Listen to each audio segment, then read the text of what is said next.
an Unspoiled Network podcast. This is Spoil Me, covering One Piece, episodes 150 and 151.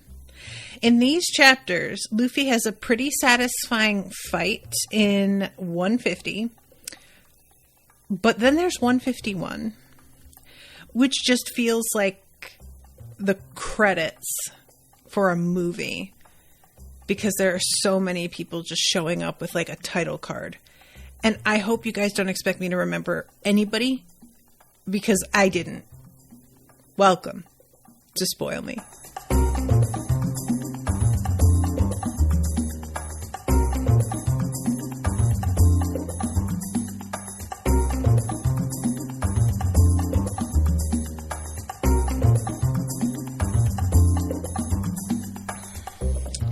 Welcome to the show, everyone. I am Natasha. Thank you very much to Gabriela for commissioning this episode.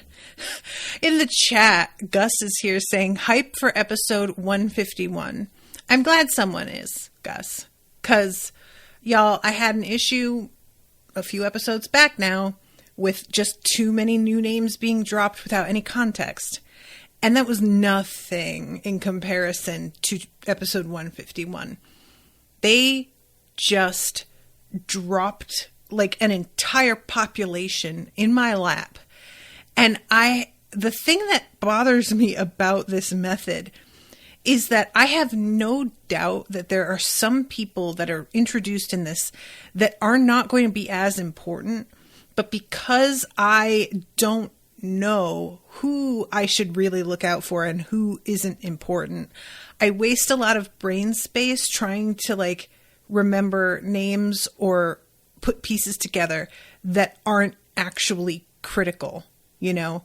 So I'm going to spend most of this talking about 150, because 151 is, it just, like I said, it felt like the opening credits for like an 80s movie where you get the like moment with somebody to sort of see who they are in this little, like, you know, this snippet, this little bite-sized introduction. And then their, like, name is dropped across the screen in this banner. And I truly, the only name that I remember at all is Whitebeard. That's it. And that's not really surprising, because Whitebeard is like, I mean, it's Blackbeard, but with white. That's not even really remembering anything.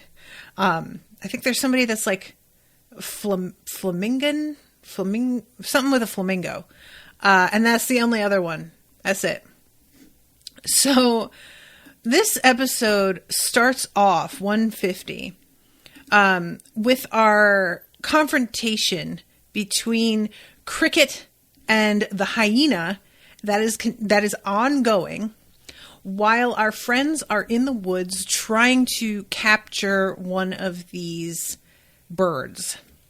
And I truly would like a series, an arc, where all it is our crew being sent to get things out of the woods.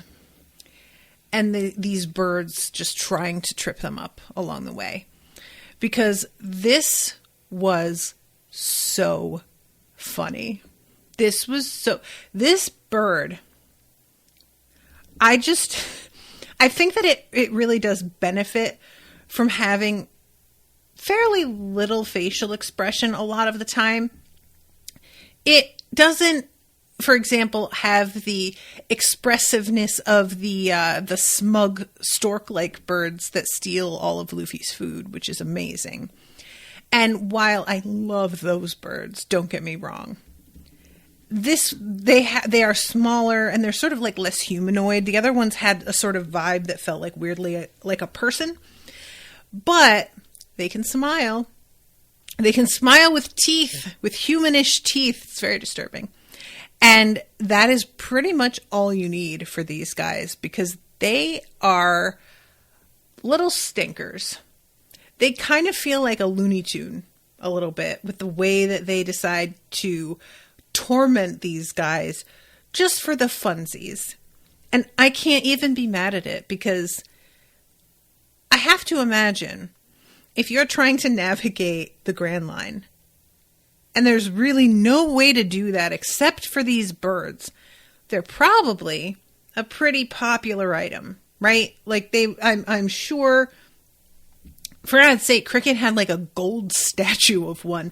Obviously, they were held in some esteem.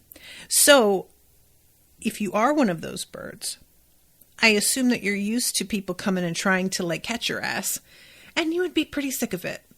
I can't even be mad. You got to figure out a way to turn the woods against the people who are trying to hunt and catch you.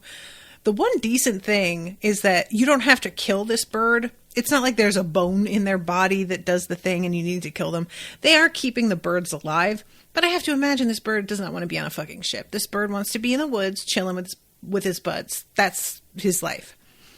And I love that he has decided to mobilize, and I say he, there's multiple birds, but every time the camera like zooms in on one of their faces, it just kind of feels like the same bird. So I have it in my head that there's like one boss bird, and then all of the other birds are just kind of like doing the boss's bidding in the same way as like the crews that were meeting outside of this woods.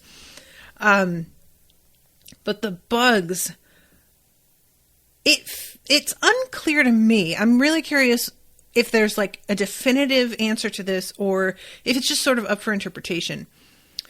Are they brainwashing these bugs into doing the thing, or are the bugs this defensive of the birds?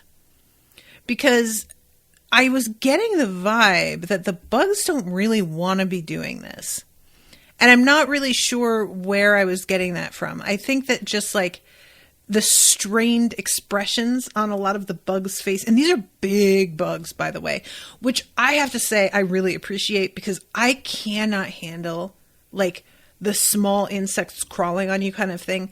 The end of the last episodes where I think it's Nami and Sanji, if I'm not mistaken, and they have all of the bugs like behind them and on them. I absolutely cannot handle it, guys. This is one of the few things. I tend to be pretty competent in most areas of my life. But if you want to see me reduced to a shrieking mess, involve any sort of like insect that isn't like a spider. I can deal with spiders. Honestly, spiders bother me less than anything. And I don't know why. I think it's just because I feel like we're on the same side. Like they eat the bugs, and I don't like bugs. So we're buds. It's fine. But Owen has often cracked up at how hysterical I get. And you guys know that I don't like to use that word, but I will use it here because there is no other word for it. One time, and those of you who live in the city probably have come across these more. You know those like giant roaches that are not like cockroaches that infest a home.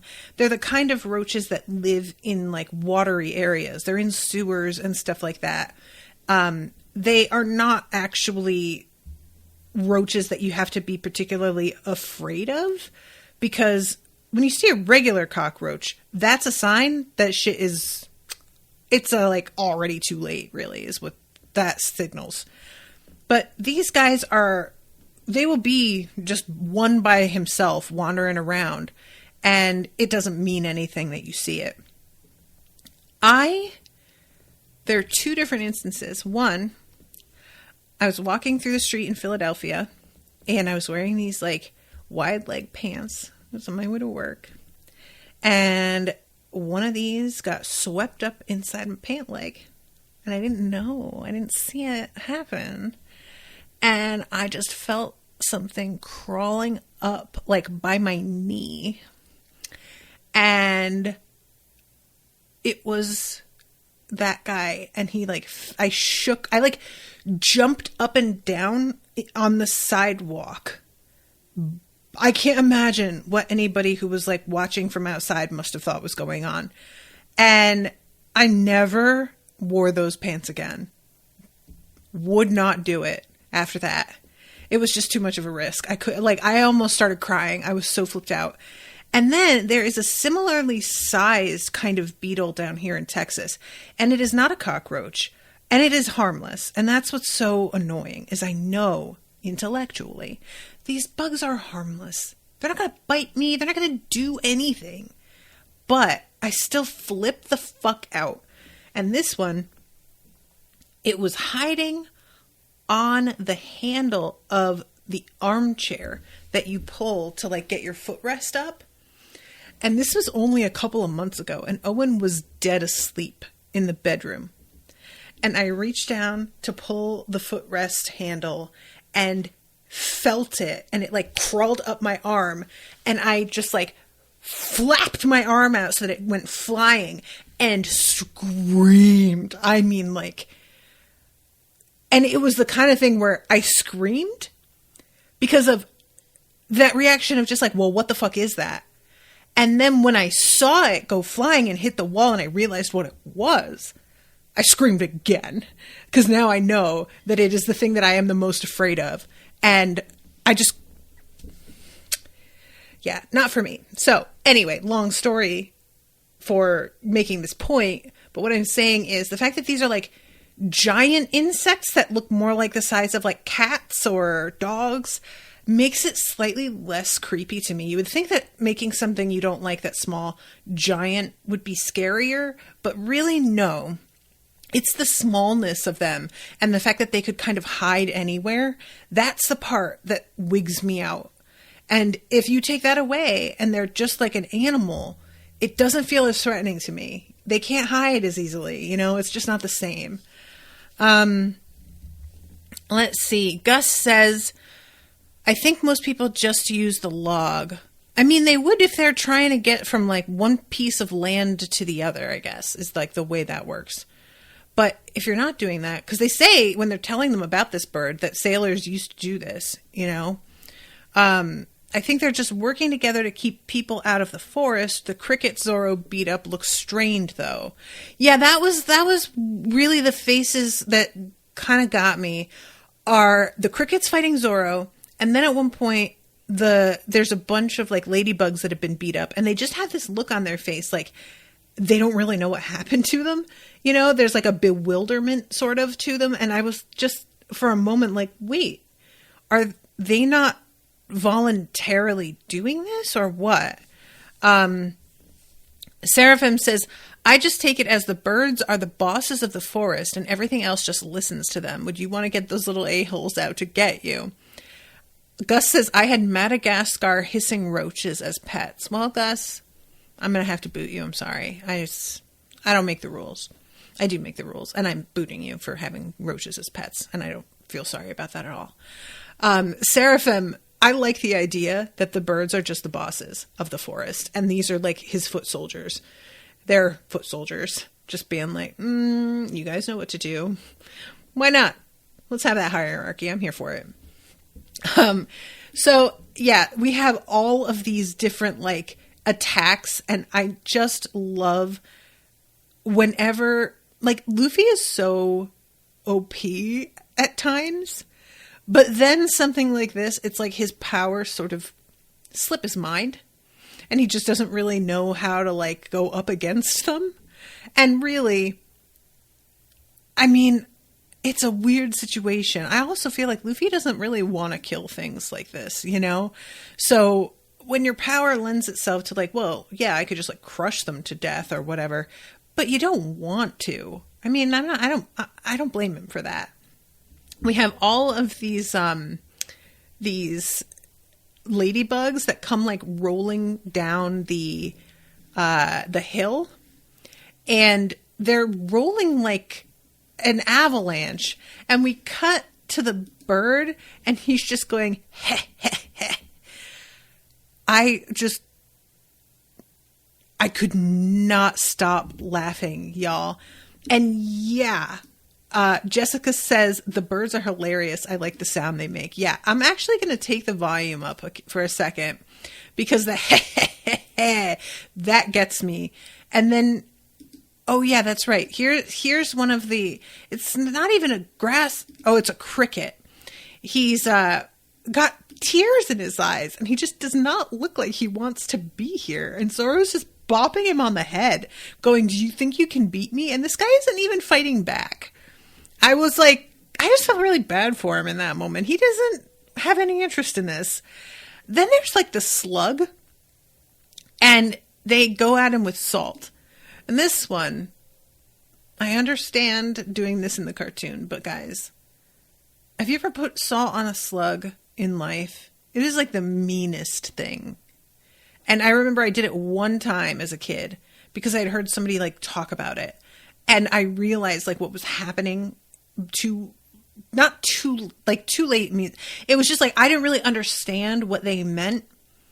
And when I saw how it was like writhing around, I was suddenly like, oh my God. And I like never did it again. I hated it. It's like that whole thing with kids killing ants by burning them with a magnifying glass in the sun. And it's just like this sort of trope. And I would never, these ants don't, like, they didn't do anything. Let them do their thing. Who cares? And I know for a lot of people, that's just a little bit too bleeding heart. And I guess, but yeah, the salt on the slug thing, I was just kind of like, Sanchi, can't believe it. Oh my God. The way that the sound that they make, it's like a person just sort of moaning in the woods. It's just,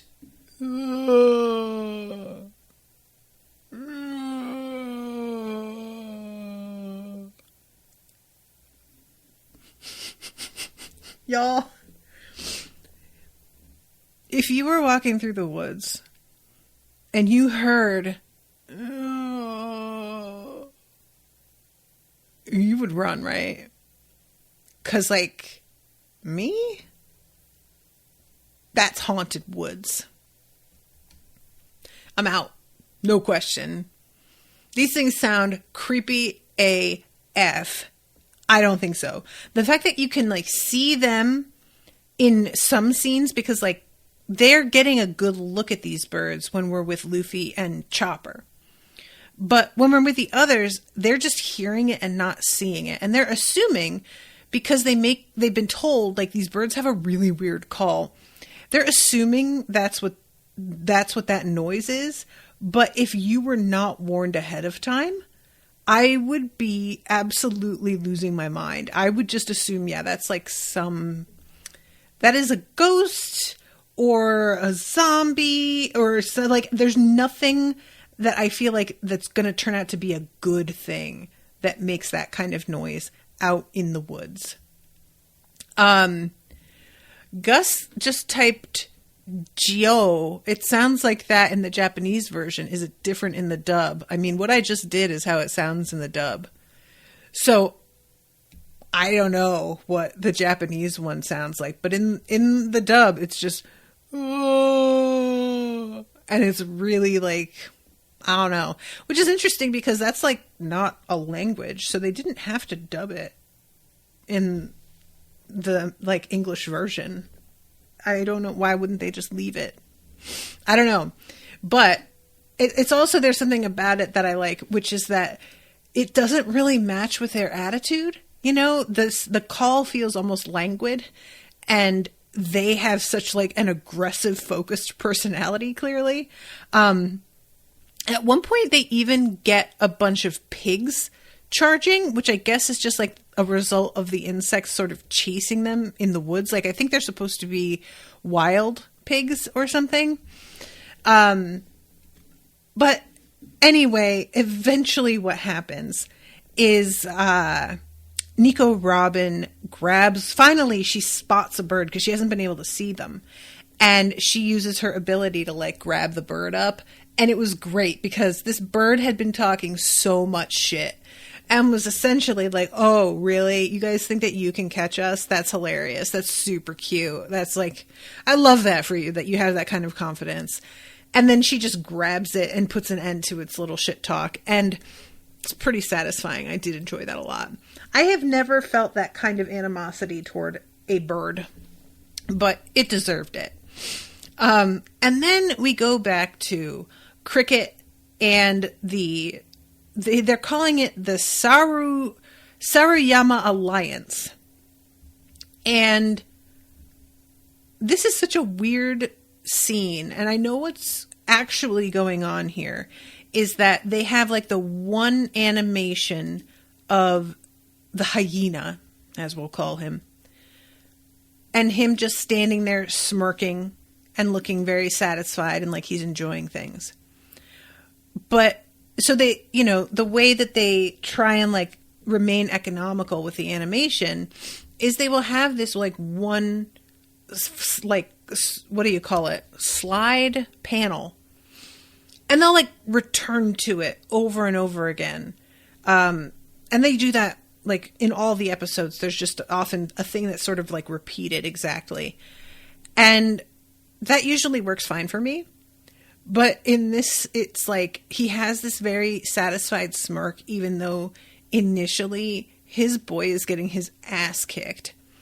And it felt a little weird how completely passive he was. I think maybe it's supposed to be that like eventually when he's forced to step in, it's played as like, well, I was going to let them take care of this, but obviously they need my help.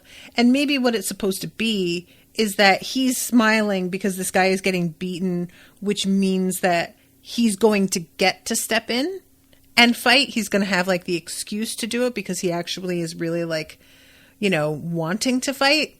But it just felt really weird that every time we cut back to him as his guy is losing and losing pretty badly, he seems delighted with this, you know? And it turns out that he has the spring devil fruit power. And I feel like as far as devil fruit powers go, this is probably the lamest one we have seen. Am I wrong, guys? Like, I'm really curious what y'all think, because I felt this feels like something you can really only do so much with. And maybe I'm wrong, because sometimes all of a sudden Oda will come out with something that's like an aspect of this power that either it didn't occur to me, like straight up I never thought of it, or sometimes it will be like, I didn't think that that would be possible given the parameters of the power as we have seen it so far, but Oda says it's possible, so okay, fine, I'm not going to be mad about it, you know? But as of right now, I just think this sucks. Like, as a power, I think that, I mean, I don't know, it's just sort of, and don't get me wrong, it's like effective in this fight. He is handling people, you know, like, he manages to completely put down both the apes and Cricket to the point where it looked like one of these apes was dead. I really thought he might be dead, and I should have known better, but there was a moment where I was like, good God. Let's see. Jessica says, Saru means monkey or ape, and Yama means mountain. Not sure if the meaning changes if the words are together, though. I'm surprised they didn't translate it in the dub. Huh, okay. Ryan says, you previously said the bull power from Drum Island was lamer. Does this beat that for you? And Pino Graham says, it is very similar to Luffy's power. I don't think I agree with that, Pino. Like, Luffy's power is just really, like, it has a lot of potential for variety. And just being able to, like, make springs out of yourself, it doesn't feel like there's like a whole lot of option there. You know, Luffy can stretch himself so that he can like eat or drink a ton. He can stretch himself so that he, like, a cannonball just like bounces off him. He can stretch himself to reach things really high or pull himself up cliffs, or, you know, like, there's so many things to be done with a stretchy power. And I don't know about this, like, spring. It just doesn't feel like there's a lot of different things you can do with it. You have to sort of utilize the one thing that it does and try and make that, like, do as much as you can with that one thing. And that's kind of limiting. But to answer your question, Ryan, I think the bull power is probably like objectively lamer because it doesn't feel like that guy can win fights with that at all. And we see the hyena actually win here. So it feels like the spring power actively is more beneficial in that respect. But I think it's lamer because the hyena is like the boss of this crew. And I really thought he would kind of have more to work with. And in the end, Luffy puts him down pretty easily. So it turns out he isn't going to be the big bad like I expected for this arc. And based on how many people we meet in the next episode, I guess that's probably true. Or it was sort of like this guy didn't completely tap into everything he could do because he was underestimating Luffy. But I don't think that's it because he would have gotten up.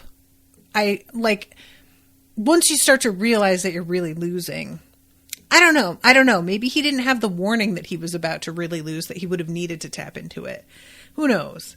Gus says, like Crocodile said, it's not the power, it's the user. Bellamy just isn't as good as Luffy at using it, probably. I mean, maybe. If I were to try and sit down and brainstorm what I could do with that kind of power, I feel like I wouldn't come up with that much. And that might just be me not having like the imagination that's necessary. But it's really easy for somebody like Crocodile to say, well, it's like not the power, man, when he has like this insane power. This is like when Storm tells Rogue, we don't need to be cured. There's nothing wrong with us. Okay, Storm, with the power of the fucking like weather and storms at your disposal, whereas Rogue drains people and kills them at a touch and will never experience actual human touch. You don't like, shut up. That is not, don't zip it. There are some powers that are just less cool and have fewer options. And I just really don't think it's just the user. I think that's an easy thing to say. Jessica says, Bellamy beat some other notorious guy with that power, but yeah, I wouldn't want that power. Gus says, I'd still take rubber over springs, though. Oh, 100%. Yeah. Luffy's power, like, there have been some really, really cool powers, and I think I would probably, if I were going to pick anything, I think Crocodile's power is probably one of the coolest. I really like that he can just sort of dissolve himself and make himself into like, essentially he can be a mirage that people think they're fighting and then he's just not there, which that is a great way to, one, avoid damage, but two, also wear down your enemy and have them just expend all of their energy. And you can like kind of fly if you can do that, right? Like float away as sand. And then there's Nico Robin. And her power is fucking bananas. Like, truly, that shit is almost too much. And that's a really good one. If I were going to pick, I think I'd probably pick hers. If only just for the fucking, like, how much that appeals to my sense of laziness. You know? Like, I could just... if something's across the room, set up like a row of arms to hand it to me, and I wouldn't have to get up off my ass. Just be like, I really feel like some ice cream, and just have an arm come out of the refrigerator, open the freezer, take out the ice cream, hand it to the hand that's coming out of the floor, hand it to the hand that's coming out of the other part of the floor, and then that's a good time. I like it. I'm sitting here, well, I guess she has to see it in order to do it. So I was about to say, I could be sitting here and freezing and I could just like change the thermostat in the other room, but I can't see it. So that probably wouldn't work. But nevertheless, it's like pretty good, especially in fighting. Being able to just be like, stop hitting yourself. But it's like your own hands that are like, that's not only like a messed up thing, but it's like humiliating. Gus says, crocodiles, smokers, or Ace's power. Which one would you choose? Okay, so we've got Crocodile who can turn into sand, and he can drain things of moisture as well. But he can't fight against moisture. That is a pretty big Achilles heel on that power, now that I think about it. Smoker can turn into smoke, and he can pick things up with smoke. Remind me, guys. He can turn into smoke just out of the gate, right? And the whole thing with him smoking cigars is so that he has smoke that he can manipulate when he needs it at all times. I think I wouldn't want that one so much, because if I need to like produce the smoke, that feels like, I mean, I don't smoke. I don't want to smoke. And so that would sort of reduce it to just like, I can become smoke, which is cool. But okay, Gus says no, he just likes smoking. He can turn into smoke without them. No, I know he can turn into smoke without them, but I guess that would make sense. Like if so he can just turn part of himself into smoke, right? He turns like an arm into smoke and just reaches for something really far away. Do you guys notice how every time I'm considering a power, I'm thinking about how I can use this to not move at all? Really is very revealing about my priorities here. All right. So that's pretty similar to Crocodile. I'm trying to think like what kind of Achilles heel he had, because Crocodile not being able to fight against something that's like wet, that's pretty easy to fight him with then, once you know that's like his weakness. But what does somebody do against Smoker? I don't remember. And then Ace, what is Ace's power, guys? He makes fire? Is that right? I can't even remember. Also, we still haven't like found out what the deal is with the paper that Ace gave Luffy to put in his hat. And I'm still very preoccupied with that. I just wanted to like register. I still remember that, and we still have not dealt with it. Pino says he can turn into fire. Ace makes and turns into fire, says Demian. Okay. The fire thing, what the thing about that is it all depends on what you do for a living, right? And what situations you most often find yourself in. I think having Ace's power would be a real fucking problem for somebody like me who works from home, does not get into fights, and generally has had like a somewhat recent negative experience with a fire breaking out in her office. I'm not interested in anything to do with fire. That's not to say that he can't control his shit, but I feel like there is just very limited application for fire in my life. So I'm going to say Smoker. Smoker feels like he has the fewest like weaknesses to his ability. He can do essentially the same thing as Crocodile, because he can turn into the thing and like float away, which is rad. And he can manipulate things from a distance because of it. And yeah, like we don't like Crocodile, you just have water and all of a sudden he can't handle it. But Smoker doesn't, as far as I know, there's not really a great way to counter him. Gus says all three of them can turn into, create, and control their element.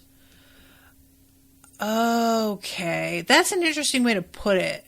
Thank you, Gus. That's like a nice, like, succinct way. Turn into, create, and control. Okay, neat. Yeah, I'm going to say Smoker. But if it were Smoker versus Nico Robin, I don't know. I'd probably go with Smoker anyway. I like Nico Robin's power a whole lot, but Smoker can do a lot of the same type of things with manipulating stuff from far away, and he can essentially sort of fly. And when you add that into the mix, that's kind of hard to beat, you know? But yeah, I don't know. So I'm sorry guys, I got so distracted. There isn't like a whole lot to tell about this part anyway, because like the hyena just shows up, postures a lot, lets his like weirdly Django looking sidekick fight and get his ass whooped initially by the apes and Cricket, and then is finally like, okay, let me step in. And they fucking lay these guys out. It is rough. I really did feel bad. I was like, they just got beaten so hard. And they steal the gold. They just like managed to take it. And I was just, I don't know why, guys. I just really thought that they weren't going to manage it. I really thought our guys would either get back in time, or there would be like a last ditch effort by our friends, not our friends being Luffy. I mean like Cricket and his guys. And they would manage to stop them, and it would force a confrontation between the Straw Hats and them, because they were sort of kept on the shore here by the house for long enough that the rest of the crew could return in time to see them there and engage them. And instead, they managed to like take him and his friends down, go into his house, loot his shit. And I did appreciate, actually, as much as like Hyena sucks, I love the fact that he says at one point to Luffy, like, Luffy says, give him his gold back. And he's like, why? Like, that's what pirates do, is we loot and stuff, which you guys know that was sort of my issue with the whole use of the word pirate in the beginning. Eventually, somebody had a good explanation for like Oda's understanding of pirate, or not even his understanding, but the way that he has established the word in this world. But initially, I was just sort of like, why are they keep saying they're pirates? Because they're not stealing and pillaging and raping, so it doesn't feel like they really are. But Hyena sort of feels like a much more traditional pirate. And they take off and go back, and then the Straw Hats get home and find these dudes on the ground, bleeding and unconscious, and Chopper has to go into overdrive to try and help them.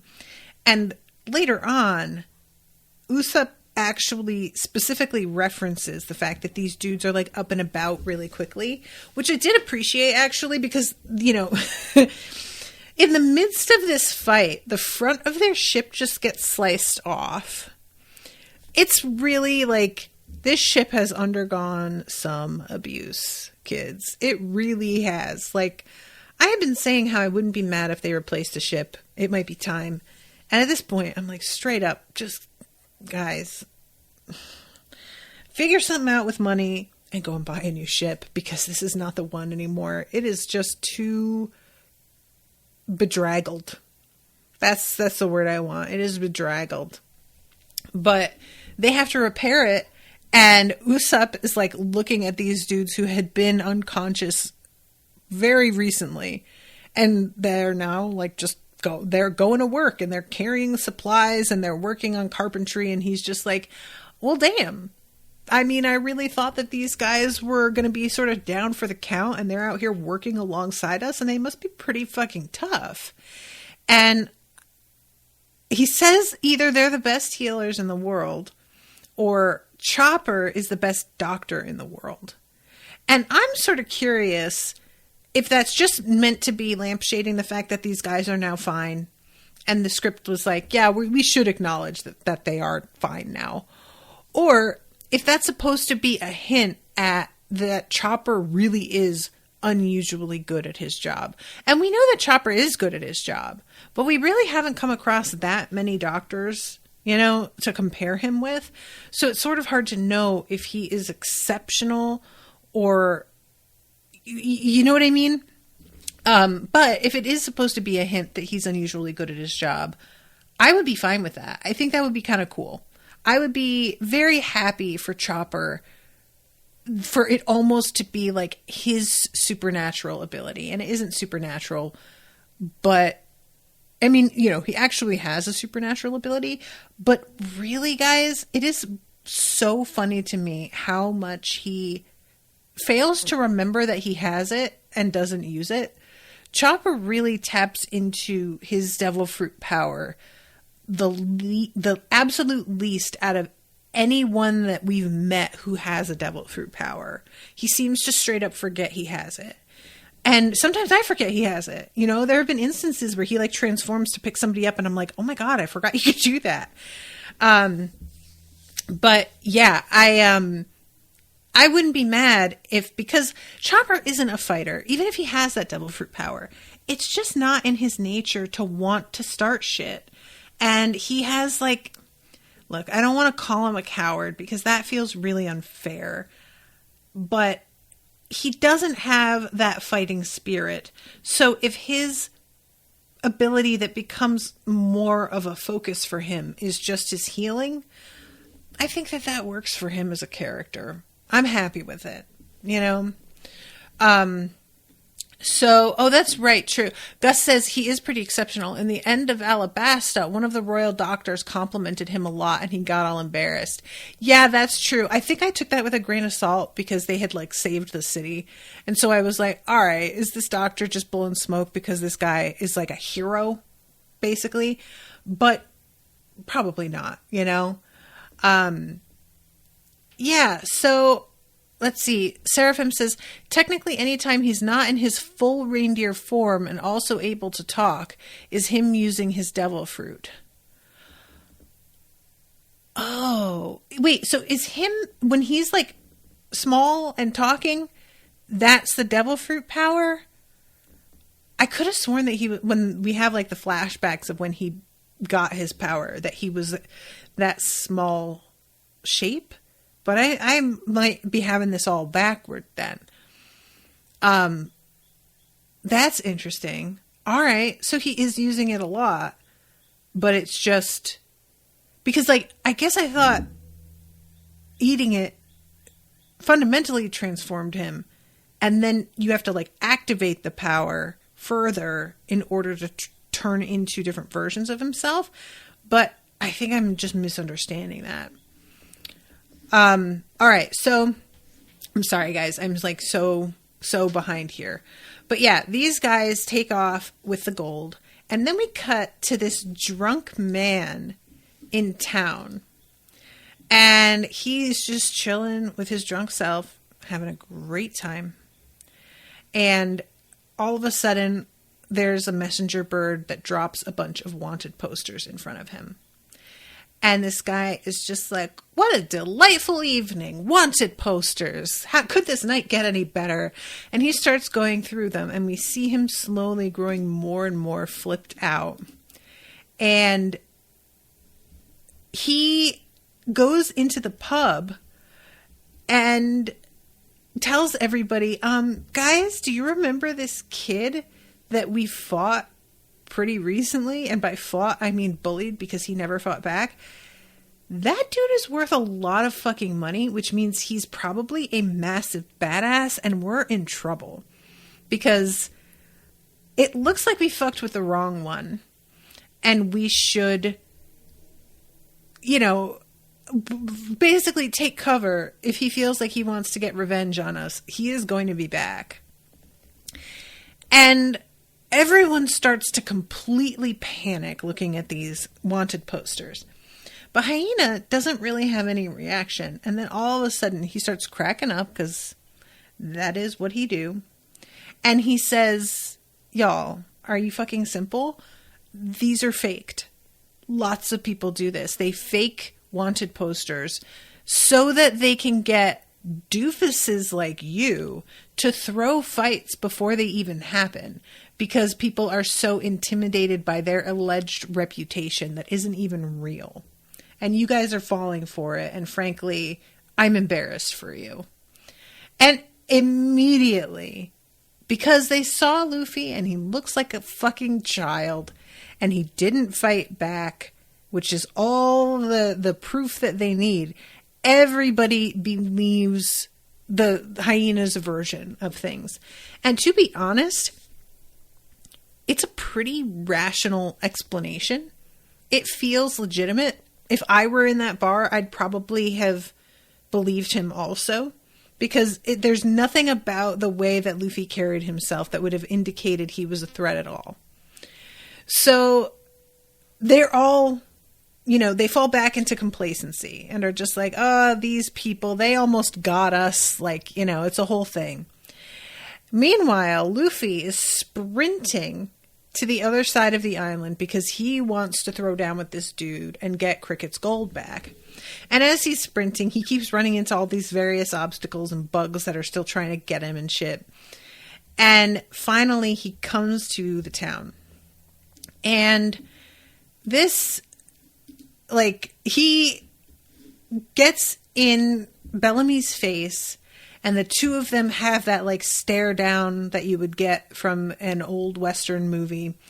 And that is the end of that episode. And the next episode has the fight between the two of them.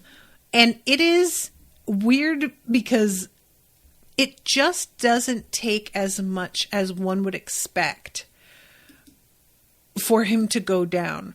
Really, what happens is Luffy avoids fighting or jumps out of the way, and there's very little sort of back and forth. And eventually, this dude leaves himself open because he has become so confident that Luffy is nothing to worry about. And Luffy decks him, and it's a different kind of punch than we have seen before. I'm curious about whether or not the punch is meant to indicate that Luffy is better at punching than he had been. And this is him progressing as a fighter. Or if it's just supposed to be how bad the hyena was at this. But there's a print of Luffy's fist in the side of the guy's face. I'll tell you what, kids, I loved that. I don't think we've seen that before. You can correct me if I'm wrong. But I really enjoy the idea of this dude's face like Play-Doh, just leaving a full-on plaster cast print on the side of his head of Luffy's fist.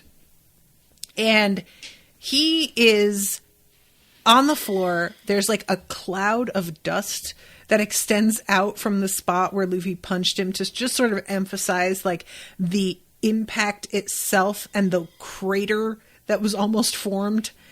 And then there's this dead silence. And his little henchman is like, boss, I know you're fine. Get up. Just get up. And I'm like, look, dude, I know that you want your boss to be fine. And I really do respect the fact that you care about this dude or whatever. But there was no reason for him to pretend to be down and then get back up again, because pretending to be down makes you look weak. There's that is not how this dude would have operated. That's absolutely the opposite of how he'd operate. And I really loved how the whole vibe of this fight, I was talking the last time when Luffy and Zoro are in the pub and all these guys start coming at them and they don't fight back at all. And it's not explicitly stated why they don't. And then they run into some other pirate out on the street, and he basically says to Luffy, I see why you didn't fight them, because they weren't worth fighting, and you know that there are some people who aren't worth it. And which felt really weird to me, because I was like, how did this guy even know what happened just now? And why would he understand Luffy that way? You've never met him. But it's clearly that's really is the prime issue for Luffy. And it's stated a lot more explicitly in these two episodes. And the anger that Luffy feels at the combination of this guy being all your dreams are bullshit. They're never going to come true. There's no Sky Island. There's no underwater kingdom. All of this shit is just a bunch of kids telling themselves stories because y'all can't face the reality of what life is. Combined with the fact that this man showed up and took Cricket's stuff. Luffy is angry in a way that we don't get to see from him that often. Usually with Luffy, when he gets upset, there's somebody being held hostage, or he has fought this person a couple times and has to come back and do it again. And he's clearly feeling like a way about the fact that this person is still underfoot. This just feels way more personal. And I have to say, I love when Luffy gets mad like this. This is when he seems the most badass. And it's when he's like sort of quiet and his voice gets low. And like even earlier, before he starts running to the side of the island, I think it's Zoro who's like, I'll come with you. And Luffy says, no, I'm going to take care of this myself. And even just the way he says, I'm going to take care of this myself, gave very big dick energy to me. It was just a real sort of moment of like, I don't need you. I will be fine. And he lets Bellamy use up so much energy with these giant displays. And really, like, as one of the guys says, Bellamy always puts on a good show. Like, Luffy sort of baits him into doing that so that when he finally gets beaten, it feels so much more embarrassing and dramatic. And I just think that's a genius move, you know. It sort of reminds me of like in Raiders of the Lost Ark, and that guy comes up to Indiana Jones and just starts like doing all of these wild acrobatic movements with his sword, and Indiana just pulls out a gun and shoots him, and then it's over. It's like kind of had that sort of vibe for me. I do enjoy, though, when we go back to the crew and Nami is just yelling at Zoro for not going with Luffy to back him up. And he's like, what the fuck, Nami? You can never decide what you want. And I was like, he's not wrong. But Nami's just worried about people. You know, she has strong opinions, but she also cares. And it can be hard to reconcile those things. And so, yeah, everybody immediately is like, okay, I guess this kid is actually worth 100 million berries, because that shouldn't be possible. We have seen this dude take on so many people and not be beaten. What the fuck? And yeah, this whole like, he goes and gets that shit back and heads back to the other side of the island with a bag of gold over his shoulders. And he is grinning from ear to ear as he walks past this dude's unconscious body in the street. And I love that his like right-hand man is like, are you just walking away? No, you come back here. And he starts running after him, and one of the guys stops, like, grabs him, and sort of does this, like, dude, he just beat your boss. Do you really think that you can take him? Like, that's the energy of that moment. And Luffy holds up a fist, and they ask, where are you going? And he holds up a fist, and this dude, like, falls backward, just at, like, that vague, threatening gesture. This man is not up for it. And Luffy just points and says, up there. And it's remarkable. He was just like a fighting machine, heartless and cold-blooded.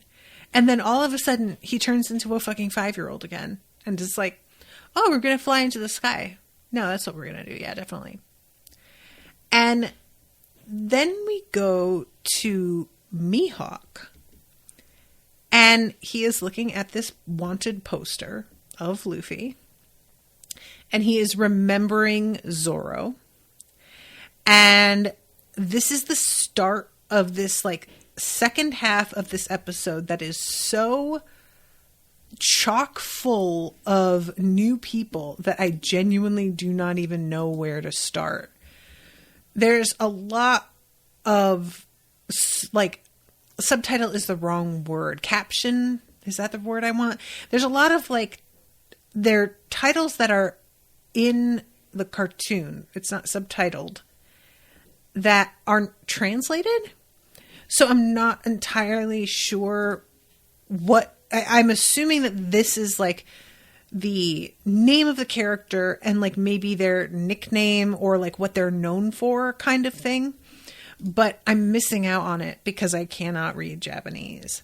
And they're talking about the 7 warlords and how they need a replacement. and that their balance has been thrown off because one of them has been killed.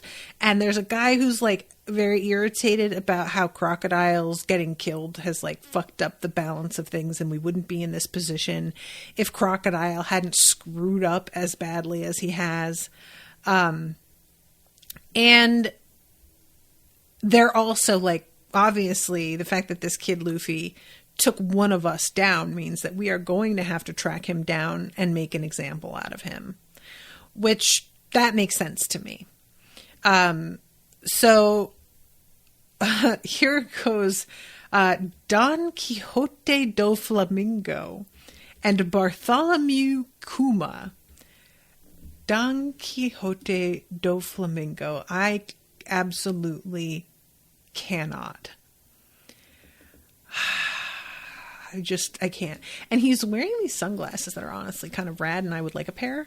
There's like a vibe initially when I saw them that made me think they looked like Ray-Bans that, you know, like your friendly neighborhood racist uncle wears, but they actually sort of curve up on the sides like not horn rim, like cat's eye glasses.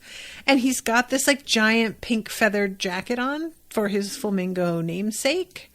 And he's being ushered in by this dude who's wearing a weird sort of helmet that's got like a couple bear ears coming up out of it. It almost looks like. And then we have a fight between a couple dudes in the office, and Doflamingo, as it turns out, is controlling them. And I love that somebody is like, dude, do you think this is funny? And he just straight up is like, yeah, I do. That's like exactly why I'm doing this. 100%. That's very funny. He's just chilling off to the side. So his power is being able to like control people's actions. Don't like it. That's a really scary one. I never like it. Anytime that there's like a mind control or physical control of people, that is so scary. You know, it's part of the reason why the first season of Jessica Jones, that's like one of the best villains that's ever been on screen. Terrifying. Truly, absolutely fucking flat out terrifying. And Pino says, fun fact, Kuma means bear for the animal theme of the 7 Warlords. Oh, okay. So I am running out of time, and I am so sorry. Gus says they all should be captioned. They're really important. Hulu, please. If anybody feels like making a spreadsheet of these guys' images with a translation of the caption underneath, I would be very grateful. You can put it in the Discord, and we can all share it together. But if they're that important, I really would like to know them. It's just sort of weird that they don't include them. Demian just shared a link. Demian, if you would share that in the Discord, I would really appreciate it, because that is something that I can go back and reference easily, like later on when I'm watching stuff. But yeah, this is, like I said, it's a constant stream of new people. And we get Shanks back here. Shanks is like apparently applying to be a replacement warlord for Crocodile. And he sends this dude who looks like someone who's just had a lot of plastic surgery. He's got a really weird look to him. And he is one of the red-haired pirates, and he says that he's talking to Whitebeard. And this is such a weird moment because the camera turns and the guy he's talking to, Whitebeard, is humongous. And I'm not wrong about that, right, guys? Because I was like, is this supposed to be forced perspective of some kind? Am I supposed to think that, like...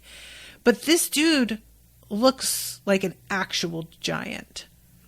And I was super not expecting that. I just thought this guy was sitting on a very high dais of some kind. But yeah, this is just completely like... I don't think we have seen anybody of this size that wasn't like the two giants fighting on that island. And this guy rips up the letter from Shanks, and his emissary is very mad about the fact that this guy's being disrespectful, and later on says something to Shanks about how, like, I have to prove to this guy who I am. And I'm like, this man could eat you with one bite. Why would you ever try? Like, sir, no, you're not going to do it. You're not going to win. What are you even talking about? There's only one indicator that maybe he could, and it's the fact that Whitebeard's on like an IV and has a couple of nurses looking after him, which I don't know if it's supposed to be that he's suffering from some illness or if that's the reason that he's so big. Like maybe he's taking drugs that are either making him giant or his like giantism is a result of an illness and they're treating it. I don't know. But this dude is just super out of his weight class and seems blissfully unaware of it. And he does this thing at one point where he tries to be like, well, I've made sort of a name for myself. And he calls out like, hey, have you ever heard of blah, blah, blah? And nobody knows who the fuck he is. And he feels very embarrassed, which he should. But Shanks is unfazed. He kind of expected this response from Whitebeard and does not seem bothered at all. So I don't know. He's like, has to convince this dude to not start shit and to come straight back. Demian says Shanks just wants to talk with Whitebeard. One of the Blackbeard's crewmates is the one that breaks into the meeting to suggest Blackbeard for Warlord. Oh, okay. Got you. Gus says to refresh, Blackbeard, the one who's applying to be a warlord, was the pirate who was on Whitebeard's crew as a subordinate of Ace. He killed one of his own crewmates, and now Ace is hunting him. Okay, right. Thank you. I forgot all about that. He also destroyed Drum Kingdom, which is why Wapol ran away and was playing pirate. Also revealed in this episode is his name, Marshall D. Teach, same middle initial as Monkey D. Luffy, Portgas D. Ace, and Gold D. Roger. Yeah, I don't know what to make of that middle initial thing. Like, I'm wondering if there's like a convention with Japanese names that I don't know, and might make this feel more significant. But I feel like you could just name a bunch of people, Daniel, David, whatever is their middle name, and they'd all have the same middle initial and it would not mean anything. And obviously it's supposed to mean something here, but they don't have the same surname. I don't really know what to make of that. Seraphim says, Shanks pretty much sent the new intern to deliver the note. Can't blame Whitebeard for getting a little upset at that. Yeah, I mean, I feel like this dude, his ego is too fragile to have been the one to send. I feel like Shanks should have picked somebody who felt a little bit more secure, I guess, you know. So, yeah, Shanks just tells this dude to come back, and then we get an introduction of a tap dancing character. This guy, there's a dude with a straight up, what do you call it? Seagull on his head. But then we get this guy who is wearing like, it's a weird thing because he's holding a cane and has a top hat, and like there's a lot of this that does look sort of vaudeville show busy, but then his shirt feels very 70s, which honestly, that's a thing with a lot of Oda's characters, is he gives them kind of 70s outfits a lot of the time. And this dude he's coming in here to suggest something as well. What is his game? He enters without permission too. He comes in like via the window. And he says, his name is Lafitte.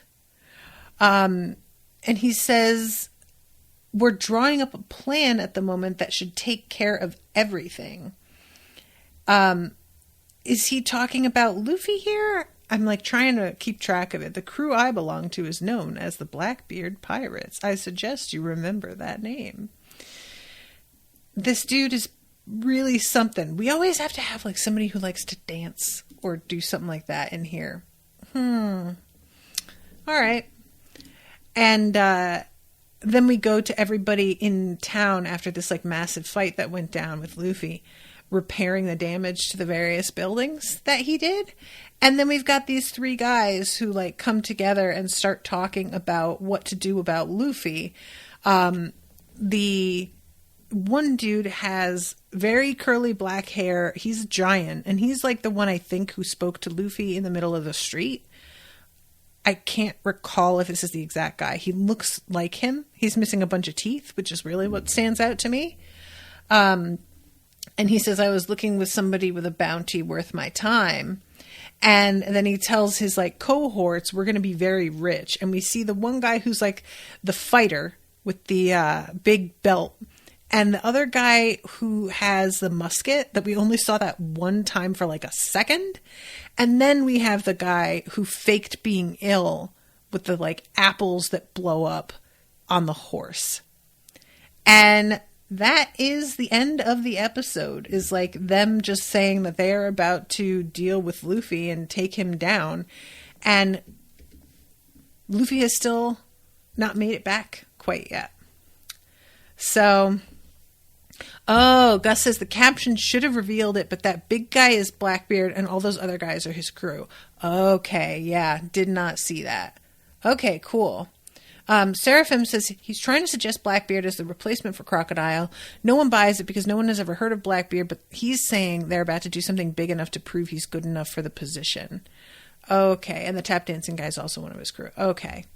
Yeah, guys, this was like real tough to follow. There was just so many people being dropped into this, and we hadn't met any of them in a significant way yet, you know? And I don't understand handling it this way. There are such more elegant ways to slowly bring these people into the story, especially considering how much this show constantly tries to draw things out and like buy time. You could have added a lot to make this like a smoother transition into a new part of the story. And I don't understand doing all of them in one half of an episode. It feels clunky as fuck to me and just super confusing. And people are talking about no captions for this is kind of fucked up.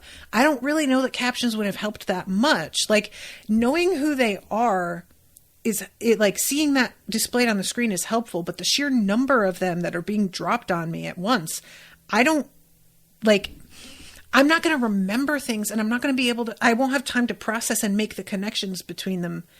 You know what I mean? Gus says, I almost feel like this episode should have been covered on its own. I don't think so. I'm glad it's not, personally, because I felt so confused by it that I would have just been irritated, like, spending an hour talking about it. This is the kind of thing where I feel like it's an example of why the show works better a lot of the time with just sitting back and letting it go. And if you have to stop and take the time to sort of dig through certain parts, it doesn't work as well because it shows the seams and the ways in which certain arcs are like timed badly. There's just a pacing issue a lot of the time, you know? And speaking of which, the next episode of coverage is going to contain the next 3 episodes. So we're going to do 52, 53, 54. So yeah, Demian says, I think it's a testament to how stuffed this episode is that you didn't even mention that this is the episode that reveals there is a global world government ruled by 5 dictators. Demian, didn't notice. Straight out, don't even know what you're talking about. That's what I mean. There's too much happening. Like, that didn't even sink in for me. No idea. It just feels like it's too much happening at once. This could have been done so many different ways. And considering how they try to draw things out, this is the prime area for that actually being necessary, and they've chosen not to, and it's mystifying. But anyway, Gus says, what the fuck, Hulu? I don't know. I kind of recommend finding other sources to watch this show, and he's got a pirate flag. Yeah, I'm not doing that. Pirating stuff for my line of work is just much more trouble than it's worth a lot of the time. It's just, you know, And I like to really be able to simply pull it up while I'm talking to you guys about it, but I don't want to be in front of my computer all day. So I really prefer to watch things on the television in my living room. Otherwise, I'm just sitting at my desk straight up. But anyway, I'm over time. I really do have to wrap. But thank you guys for feeding me information. I'm sorry if I didn't pick up on things, but I really do feel like that's not my fault. And hopefully it will begin to sink in as I'm given more time. Fingers crossed. And also, thank you guys for hopefully putting information in the Discord for me to refer to in the future. All right. Thank you guys again. Thank you, Gabriela, for commissioning this. Until next time, toodaloo, motherfuckers.